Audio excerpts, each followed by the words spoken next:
So, good morning, everyone. Lovely to be with you on this Friday. I hope you see and hear me well. It's Friday. It's already Friday again. The week has flown by. I hope it had its lovely and light and joyful and nourishing moments for all of you.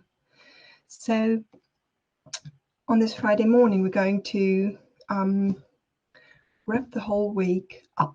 We talked about the fourth noble truth. We talked about actually over the past year 4 insights which the Buddha shared with us upon practice. And wrapping it up today, I want to talk about this idea of practice. We talked about the eightfold path this week, and we divided it neatly up into 3 packages, and all we did was to skim the surface. So if you would like, this is my special invitation today, if you would like to deepen any of these aspects or have another suggestion for us when we come back together in, I think it's June, please put it into the chat box. You find that chat box where you can bring your questions and your sharings, your reflections and your insights. You find that where you say hello and good morning to each other. Please put that there. I would love to cooperate with you rather than to impose a theme upon you. And what I want to end with is to have a little reflection upon what path and practice actually, what those images do to us, how they create a sense of self, they inevitably will at times, and whether that is contributing to liberation, to peace of heart, to openness of heart, or whether that feels more or less depressing, frustrating, belittling, shaming at times. Yeah, let's talk about path. And then let's practice with the idea of path. So we talked about 8 aspects of the Eightfold Path this week, and I remember I sat on a retreat and a teacher shared this with us, and my hand went up and I said to her, how on earth should I be doing all of this while having a family and having 2 jobs and being a single mom and all of that? Do I need to abandon my family and go into some form of monastery or cave or ashram or whatever? Is this the only way? And she smiled and she shared with me that her teacher once said to her, well, you can do, but that is for the lazy ones. And we had a good laugh at that. It is one way of practice to say all belongs to practice. Every small encounter today, every rubbing against inner experience or outer experience, to maneuver in this sometimes very complex and sometimes very polarized society and culture. It is a challenging form of practice to practice in the middle of all that. And yes, sometimes we can, and maybe sometimes we should, withdraw from all of that and gain some perspective back. But hand on our heart, it is impossible for all of us, is it? Yeah, it's not that we can all leave jobs behind. I wouldn't want to. It's my work of compassion to be there for my family, to support my kids, to support the Sangha and the communities I'm involved in. I do my share on what I perceive to be climate action. Yeah, I don't want to withdraw from all that. That is my compassionate work in this world. So it's okay. I'm in this messiness, fully involved in this messiness, and how I perceive path and practice within this messiness will make all the difference. If my perception arises like, how should I manage to do all of this? Yeah, it feels suffocating. If my perspective upon myself is, there is so much I need to change, or there is so much I need to learn, or there is so much I need to improve, it feels again burdensome. It feels depressing. It feels endless. It feels hopeless even. So the more you see how the perspective of path and practice and the self-view can very closely intermingle with each other. And the more we see ourselves as insufficient and not having enough time, not having enough skills, and not having enough practice, we will feel frustrated or full of pressure. Practice can feel like a burden at times, and I think these are the times where we are allowed to pause and stand still and listen again. What am I doing here? What am I doing here? One aspect of practice we kind of pick up from our society and our cultural upbringing is the linear image. What I mean with that is we think about a path, and a path starts, that's like how I do it with the Koenig app when I plan a hike or something. You start at point, it wants to know your starting point, and it wants to know the point where you eventually will be arriving at. It goes from A to B. Then sometimes you can put a couple of points in between, things you want to see and things you want to pass by, but it's a rather linear image, is it? You want to go from A to B. And same with our perception of path and practice and spiritual practice and self-improvement, sometimes even healing.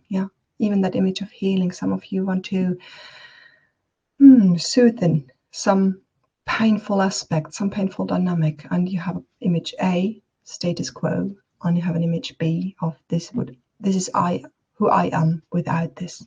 And how close this morning you feel to be, to this goalpost there, will determine how you feel about yourself, how you feel about practice.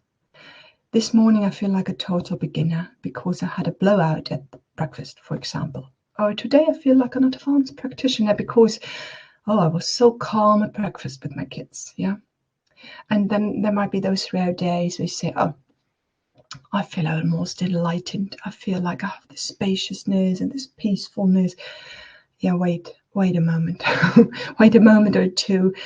It will certainly crumble to pieces again. So self can grow and deflate when we have this linear image of practice. And there are actually, think about it, very few things in life which run neatly linear from A to B. It's interesting how often we use that image culturally from going from A to B, and how really rarely we find it in our experience. Isn't it natural, I wonder, how about you, that we quite regularly fall in and out of love with practice? Practice meaning a lot of things, falling in and out of love with a certain belief system, mindfulness, Buddhism, a certain methodology, mindfulness, meditation, Qigong, doing other things, doing meditation like this. This is the correct way. This has helped me a lot. But then I fall out of love with it again and actually can't stand it anymore. Don't want to do this once more. I fall in and out of love with certain groups of teachers, ways of teaching. And we get all confused by this. We get confused that we are interested in a certain topic or a certain practice some of the time, and then we're not. We fall in and out of love with ways of looking and perceiving ourselves and practice. Comes and goes. Sometimes we love it, sometimes we can't find it very interesting. What about this, if this is quite natural? If this is like the shifts of seasons, the waves coming through, falling in and out of love with practice. And we can make life lighter for us if we pause and stop in the moment where we think we lost our practice, we lost our path, we lost direction, and make a whole thing out of that. It doesn't have to be the case that we lost practice. I hardly ever lost practice, but it changed. Boy, did it change over the weeks and months and years. And still, while I'm teaching I notice my heart mind is curious, but it wants to explore fresh perspectives. It wants to explore fresh methodologies. It lets go of closed box systems and says, well, the longer I look, the more I perceive there to be different angles and perspectives and changes and movements within all of that. And I want to explore that.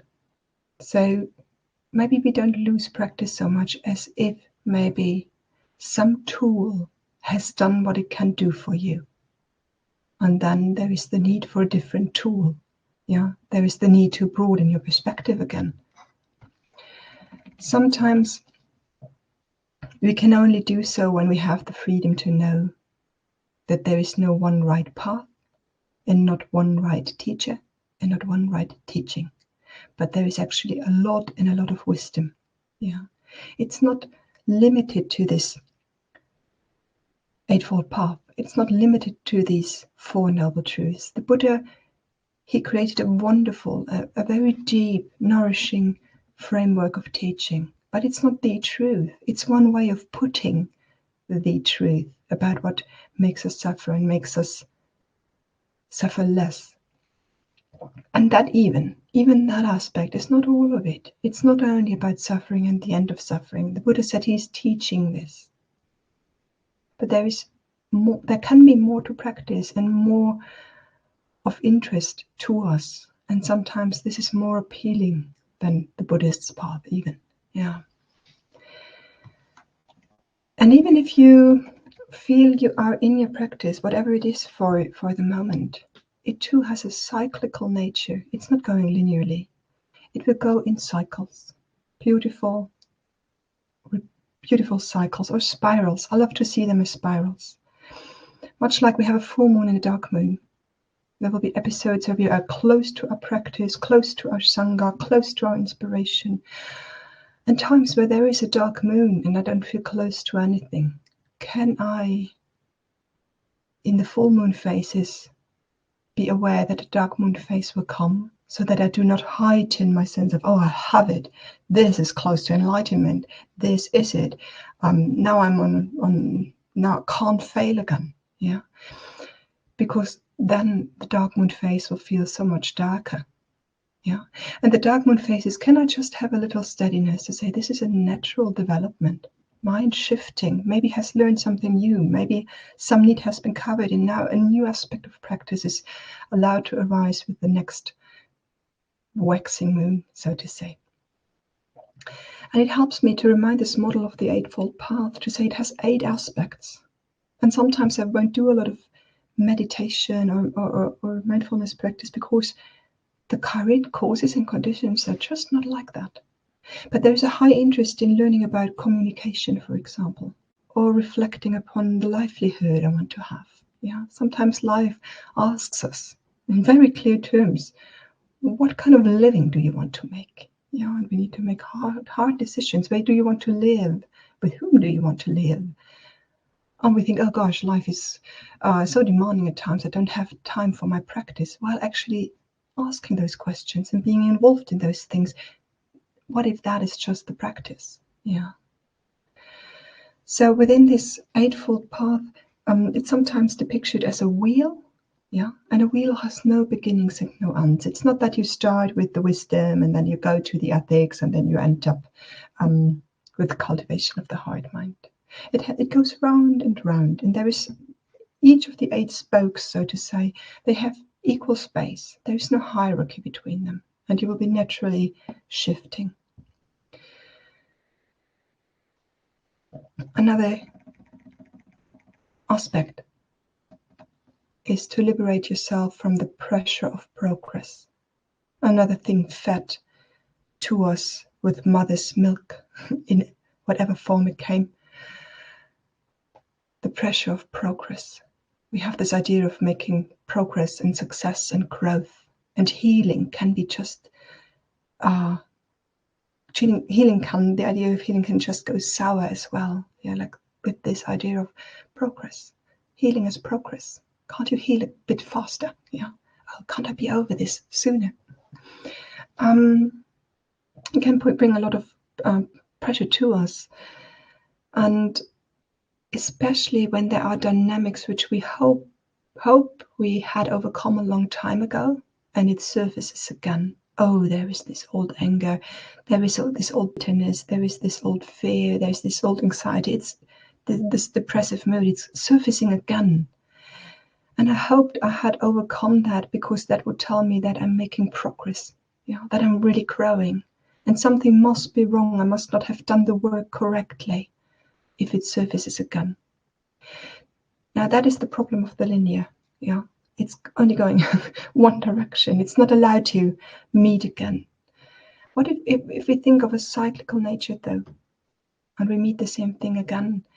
The beauty of a spiral is to say, well, we're touching that point again, and we're touching it again, and we're touching it again, but it's never really the same. And a spiral, what a spiral actually does, it goes deeper. It's a deepening of the same. And I know my heart mind, it goes a bit like, oh, like really? I hoped for there to overcome all of this, and then there's going to be totally fresh and new and exciting things. So it's not, maybe there is the dream of the mind for something completely fresh and new. A little bit of boredom, running in circles. But we can also notice the price we pay for that, the pressure of progress and success and growth, when we feel like failure when meeting the same themes again. After X years of meditating, I still can't focus on breathing. I still have this unruly mind. We had it yesterday, cheetah running like an elephant, or like running like wild like a horse, to say, well, what if this is going to stay? What if you every now and then will be touched deeply by life, and the heart mind will run wild? What is a deepening? What would a deepening of the same look like? To let go of the expectation, for example, that it will be any different, that it needs to be any different, that it says something about you, that your mind is running wild this morning. I find that to be a huge liberation. And the other thing is, I said it earlier, the pressure comes up when I think that, how on earth should I manage to practice all of this? Should I manage to understand all of this? Should I manage to include all of this in my life? The I is very strong. I am meditating. I am practicing. I am doing this. I am not doing that. What if life is inevitably touching us, touching you every moment of the day? And there is no need to make practice really happen. But whatever happens is practice. I don't know what's on your plate for today, but all of that will be practice. Drinking in the moments of beauty, making time for the heart, mind, and the body to rest, to cultivate your heart, mind, to shift the perspectives, to care for your intentions, to look at the ways you communicate. Any moment an opportunity, isn't it? We don't have to make practice to happen so much. Practice can feel like this constant struggle to fit it into all of the other things which are going on. So what if we allow practice to touch us instead of going out and doing it? Would that feel like a relief? And what it does then is that the structured planning mind, it doesn't have as concrete a to-do list. I'm going to sit down for 45 minutes and practice, and then I have a beginning and a clear intention and an end. And that feels, you see, so much more substantial in a way, almost. And the descriptive mind has a label for it, and I can say X amount of time, X amount of form, well done, and it is happy. Whereas practice in daily life, it might feel more vague. It might not have a clear starting and an end point. It might not have a result we can show off, more or less to justify in front of ourselves that we actually did practice. So can we have that in the back of our minds? Like this being touched by practice might feel a bit more vague, a bit less clear. So at the end of these four times looking at the Four Noble Truths, I'm very grateful that I had the privilege to share it with you. And I hope that this Eightfold Path is an invitation for you to experience life in ever-growing circles, to see the beauty of it, to be touched by its depth and its ever-unfolding process, and to welcome the mundane and to cherish the moments of depth equally. They're there and both belong, and there is no mistake in having many mundane moments and a couple of deep moments. That would sound like to me like a middle way, a good balance. So let me read to finish this, and then we go into meditation, a famous poem by Rainer Maria Rilke, just because it fits so lovely. I live my life in widening circles that reach out across the world. I may not complete this last one, but I will give myself to it. I circle around God, around the primordial tower. I've been circling for thousands of years, and I still don't know, am I a falcon, a storm, or a great song? Wonderful. Let's practice. Find yourself a posture, any posture. Sitting, standing, lying down. Free yourself from fixed forms and try out what feels beneficial this morning. You can even shift the posture during practice if you like.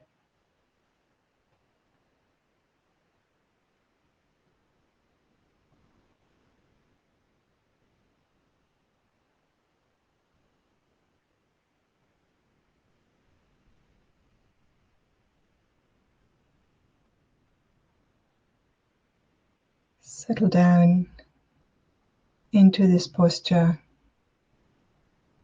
And we have only this body, this heart mind, this thinking mind, and this kind of attention this morning.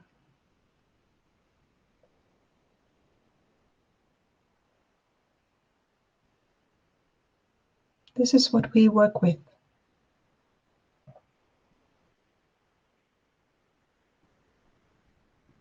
And if this is hard this morning, because it can be unpleasant, it can be quite a challenge to have such a heart mind and such a body and such a form of attention. Let's start with a little compassion. Let's start this whole exploration with a little compassion to say it ain't easy. Maybe it will never become easy, completely easy. May there be moments of deep ease for you. But let's liberate the heart from the expectation that we have to manage until it becomes all easy. And rather allow this compassion to well up and say, wow, what a task to ask, Mary Oliver would say, to be a human being. So aware and so not in control.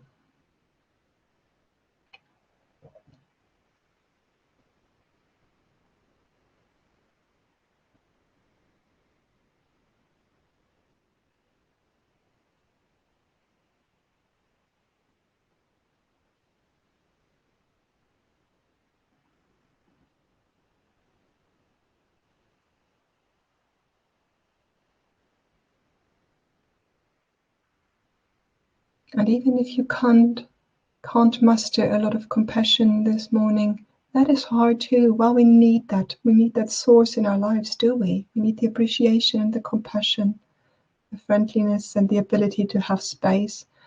And we can't, with a finger snip, summon them. Oh, oh dear.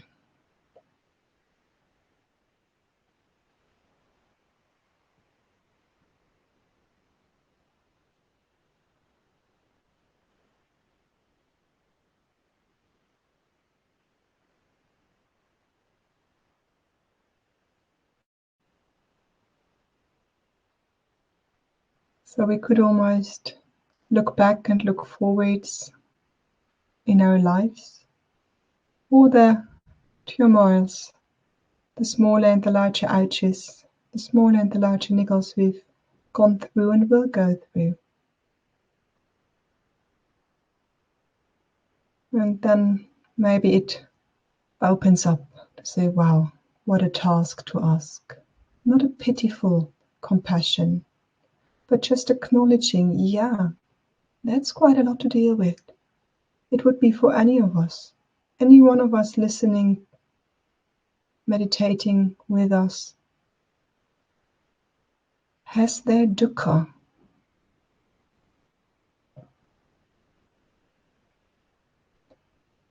Not a single human life which is easy.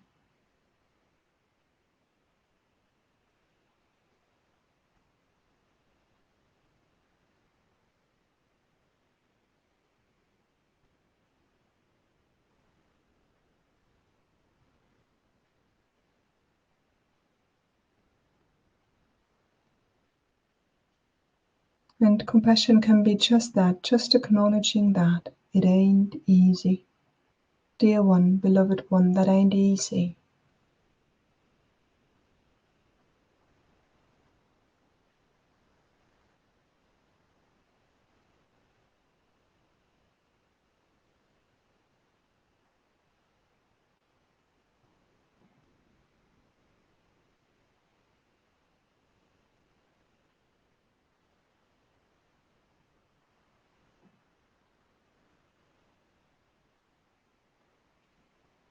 And yet we have these possibilities to react and to respond to that which isn't easy. And we have our thoughts which try to do that so often. I make a plan and a solution.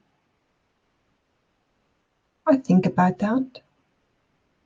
I keep that in mind, running in circles so that we don't forget.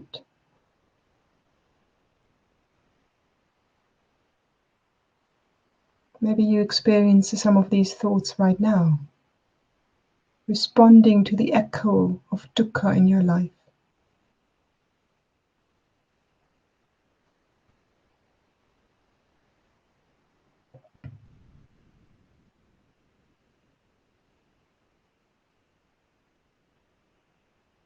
Maybe you find there is such a strong echo to dukkha in your life right now that you can't even settle and rest well. And that's okay. Just acknowledge the echo. Heart mind trying very hard to protect you.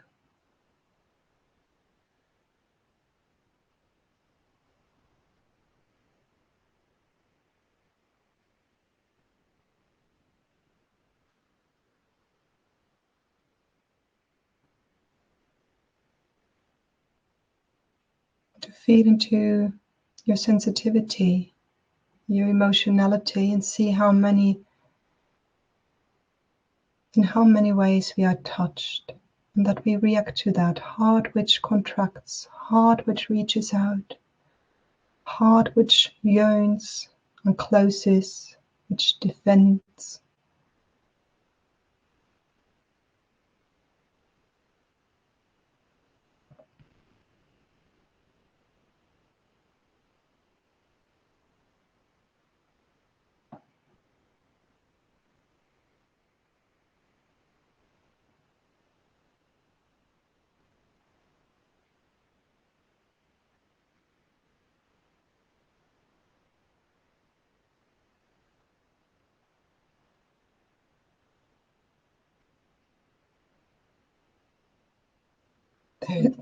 Pardon me, there is the body too, full of echoes to past experience, tension here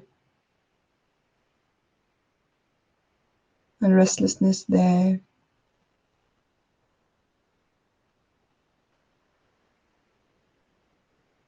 Whole bodily field, vibrating, echoing with the experience it picked up. And yes, it can be unpleasant at times, these echoes, but they're not wrong. This is just body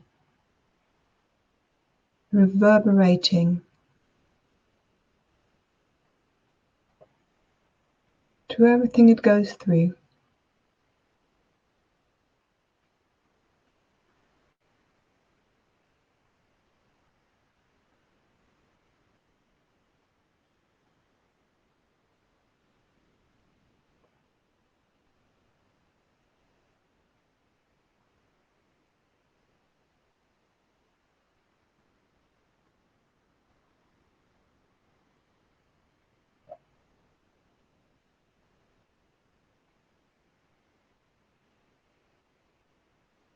So if experience within the next couple of minutes of silence pop up, maybe you can just name it like this: echo.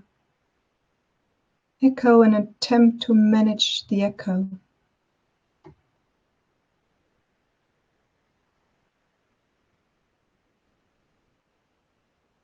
Body, heart, mind system trying to come back to balance and ease and safety.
And while we look, we might see that our body, heart and minds do the best they can to bring balance and safety and nourishment, connection to the being. But we might also see that those patterns which have established themselves might run a little in circles, might actually inflame the dukkha, contribute to the restlessness. So let me help you, dear heart, dear mind, dear body, to the best of my abilities this morning. It might not be a lot. And let me see whether I can use the gift of my attention to bring some stillness, some nourishment into the being.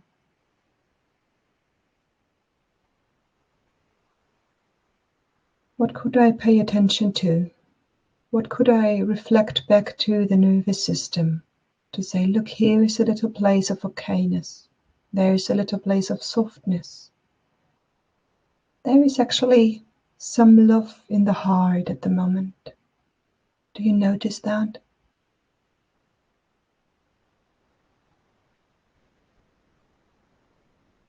And it might be the faintest of feelings, just a little flame flickering and then it's gone. No problem. Drop by drop, the bucket shall be filled. So what do you want to show your heart, mind, your body this morning with the gift of your attention?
And you might have been here 100 times before, meditating, taking care of the heart mind.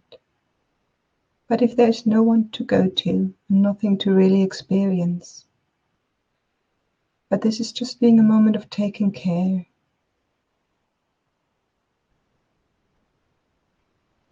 Just like feeding your pet, taking care of the garden, the children.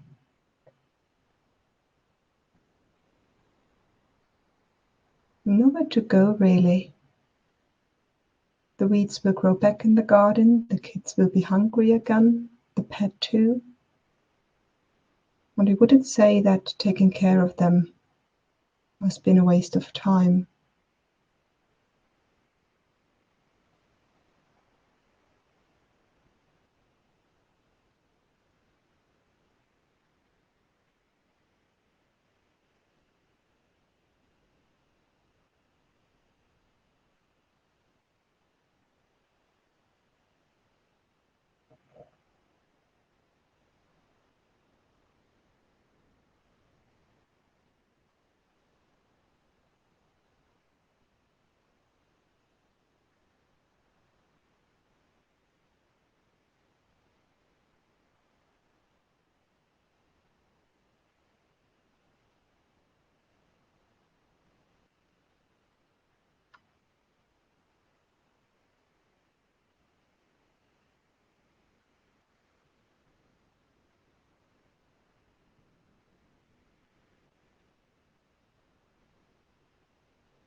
And after a while, you might connect to that sense of, I am doing this work, I am the caretaker, and soften even that a little bit. What if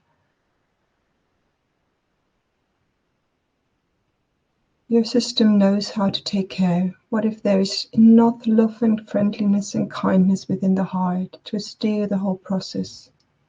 And I don't have to work so hard.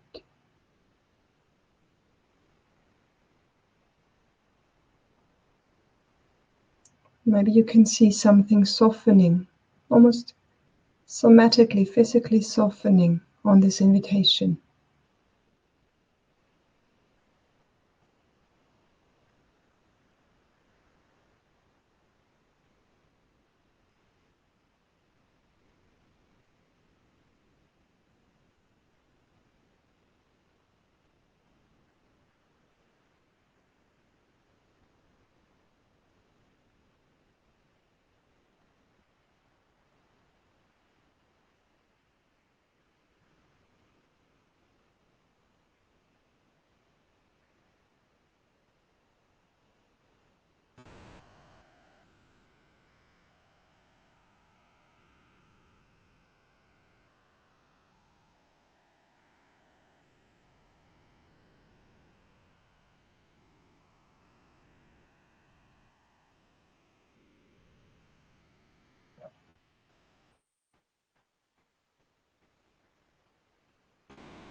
And sometimes it's like taking care of something which is quite feral, wild,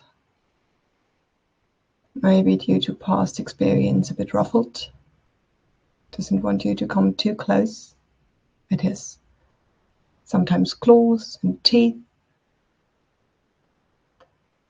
So this caretaking process, it's a spacious one. And sometimes it's best to leave the whole process alone so that it feels we do not put extra pressure on it. When our attention goes broad and spacious, there is room, there is so much space around you.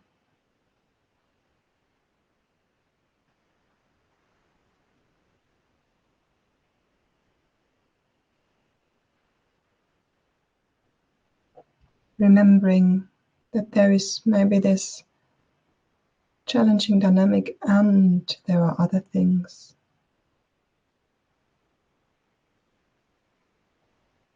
That there is this aspect of the experience and you are more than that, so much more than that.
And from this practice of nourishing, soothing, balancing the heart, mind, the body, we come back into gentle movement. You can sway and rock a bit.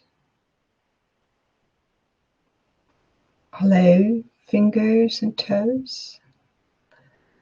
And then let the body do its natural thing of stretching and yawning and sighing.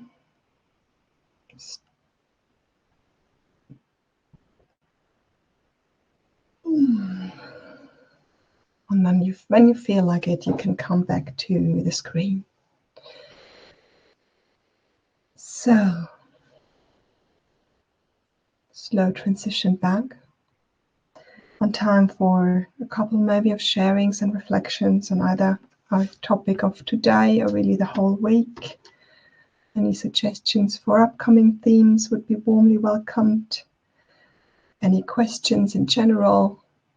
Yeah, let me know how you're doing.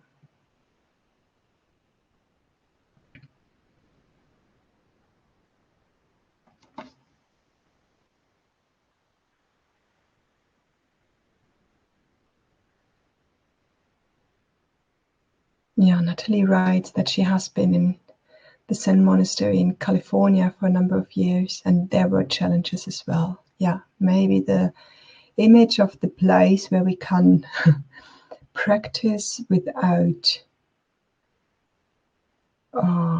hindrances. That is an image of the mind, isn't it?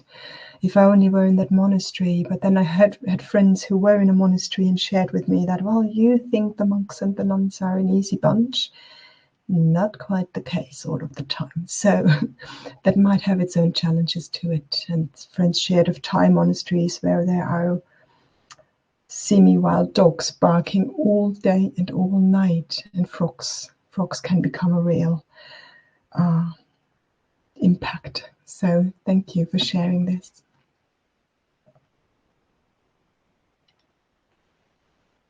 So yeah, thank you all for your lovely responses. Kevin is asking whether I'm okay today. I might be a bit low on energy.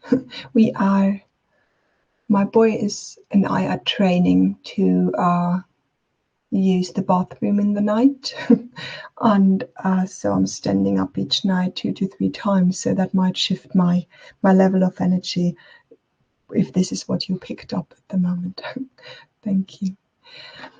Lizzie is writing a question. I find myself bothered by the spiral, which I find helpful, moving towards a darkening place. Oh yeah, so interesting. Whereas I've thought of it moving towards the light. I welcome some brightening response. Perhaps I'm being too literal. Yeah, that is so interesting. Spiral down.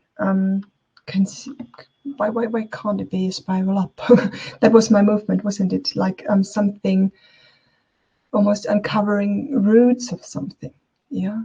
Whereas maybe the image which is supportive to you, Lizzie, might the image of gaining spaciousness around something and light and ease. Yeah.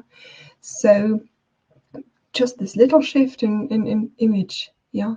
Maybe that is something something helpful. It gets lighter. It gets a bit more spacious around whatever I touch anytime I come to that place. Yeah, anytime that friction, that dynamic comes up, I have more room for spaciousness, ease, softness, compassion around that. And if you find the image of an upward spiral helpful, please use that one. Yeah. Sue is sharing. In future, more on communication and mindfulness. Yeah, we could do mindful communication next time. That's a great idea. Andrea is sharing. Thank you for the talk. It exactly fit my mind state. So good to hear your gentle and kind voice and thoughts. Oh, lots of love to you, Andrea. Thank you for sharing that.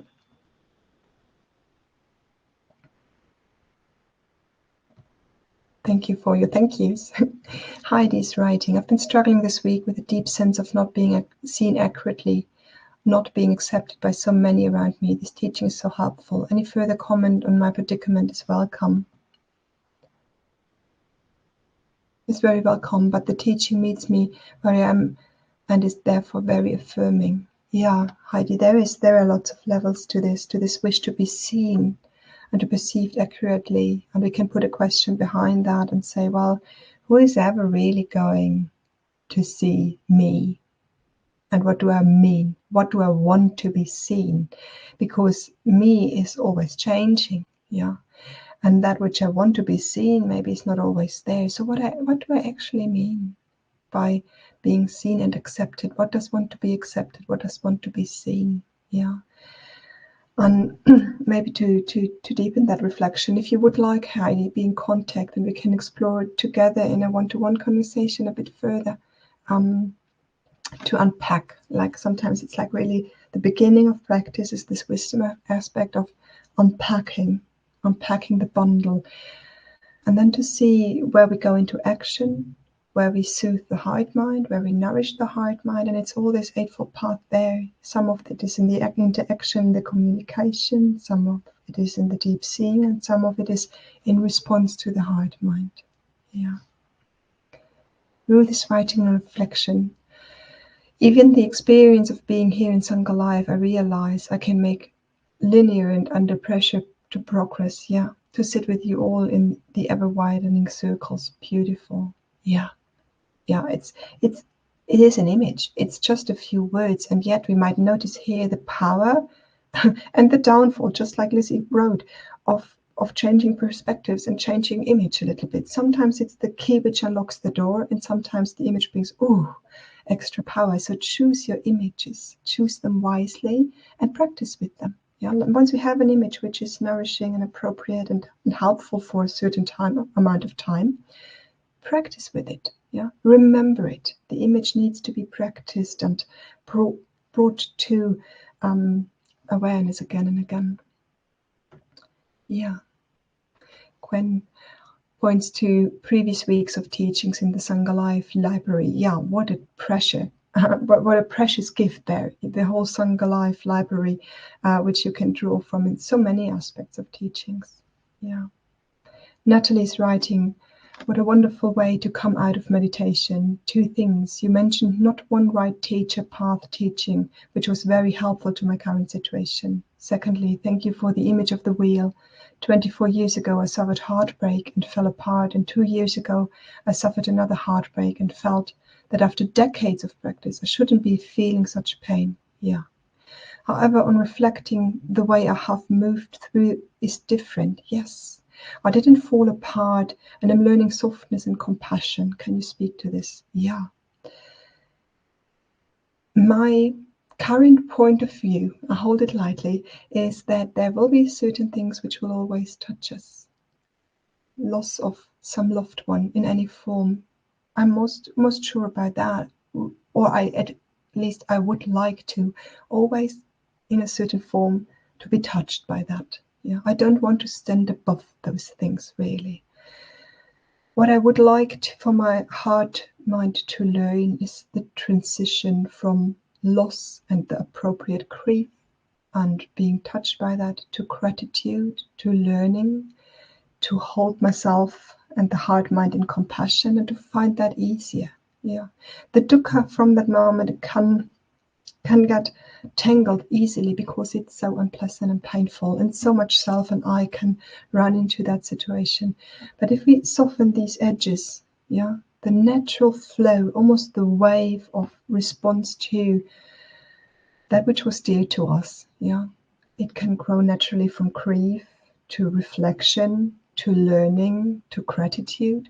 And I would like for that to stay actually, and to appreciate and almost to celebrate, to say, well, we've come in this upward or downward spiral, doesn't matter, to a similar dukkha, yeah, and I can see the responses differently now. Did we celebrate that enough? Yeah, did we say, okay, wow, heart mind is approaching situation differently, beautiful, yeah. So Jasmine is writing another reflection. Thank you, Ulla. As part of my practice in the last years, I identified I had engaged in some spiritual bypassing. Now I notice I struggle with trusting both myself and the others, teachings, community. Yeah, sometimes I see this as just a necessary part of my journey, but sometimes I see a struggle with feeling less belonging and knowing what to trust because of it. Can you share on this a little? Yeah, there is a lot of wisdom in this, Jasmine. Sometimes we come like children to spiritual practice and we still believe in the one teacher, the one teaching, the one path, the one community. Yeah. And inevitably we will we'll fall on our knees and get like those scratches the kids bring home all the time, because there is no such thing. No such thing as the one teacher, the one teaching, the one path, the one community. And we fall out of love with it, and we get a little scared because we think, how can I go back? Yeah, how can I go back after seeing this? And yet we might feel that solitude and isolation isn't what we're searching for either. So how am I going to be with the imperfect teacher and the imperfect sangha and the imperfect teaching? Yeah. And I make an exclusion here. We can tap in and we can tap out. We are allowed to fall in love for a bit, and we don't need to commit 100%. We don't have this childlike need of merging with something. I can only give myself if it's fully taking me in and responding to all my spiritual communal, whatever the word is, needs. We give ourselves a little, and that is okay. And a little doubt and a little pricked ears is very helpful in spiritual circles. And my pricked ears, they ring alarm when the ethics of a group, the ethics of a teacher, and the ethics of a teaching are not down. This is where I consciously withdraw from something. And in other groups, it's just learning this. It's imperfect. It's imperfect, but it doesn't have to be denied its beauty, though it's imperfect. I hope that makes sense, Jasmine. Martin is writing, for the next daily week in June, could we especially talk about the way to take distance in case of tension? Yeah, that is another beautiful suggestion. Andrew is writing, at the moment I stay in a guest house in Athens. I was thinking that the movement and dynamics of thoughts might be like the guests here. Yeah, some are so nice and kind and inspiring, and some are aggressive, in a grumpy mood, unfriendly. But that's the nature of a hostel, nothing special. Yeah. I didn't expect something else So I'm totally okay with it. And mostly I can choose how much time I spend with guests. Beautiful. Yeah, what a beautiful image, Andrea. I'm of course reminded of Rumi's Guest House, which is describing the poem you might want to look up. Very similar. My question for you, when is the inner situation becoming, what perspective of self, what perspective of guest house creeps in when our inner dynamics can't be held as lightly as the guest house in Athens? What comes into the dynamic? Kelly's writing regarding how to fit the ups and downs of practice into daily life and the impact. It really blends into a gray area with the long distance running lifestyle. Oh yes, it never ceases to amaze me. Yeah, Kelly, I don't know whether you're a long distance runner. I am. And there is so much similarity between Dharma practice and running. I could do a whole week on that. Yeah, it's a long distance running lifestyle. And when you prepare yourself for a long run, you have really to learn patience. You have to be aware that there will be bumps and problems on the road, which you will have to manage. And the less pressure you put on yourself and the more you're available to guide your attention through the process, the more you will enjoy your run. Yeah, I'll leave it at that because I could really go on and on about that. Wendy is asking for the next meditation, could we look at living with a long-term health condition? Yeah, that is an important one as well. Lois will send me hopefully the chat, and I will have all your beautiful suggestions and can think about that. Someone is asking about a week of setting boundaries, another interesting one. Steph is writing, I can really relate that to my experience of much loss and grief of the last few years. It definitely goes in spirals of pain and anger and gratitude and deep peace and acceptance spirals. Yeah, here we have them.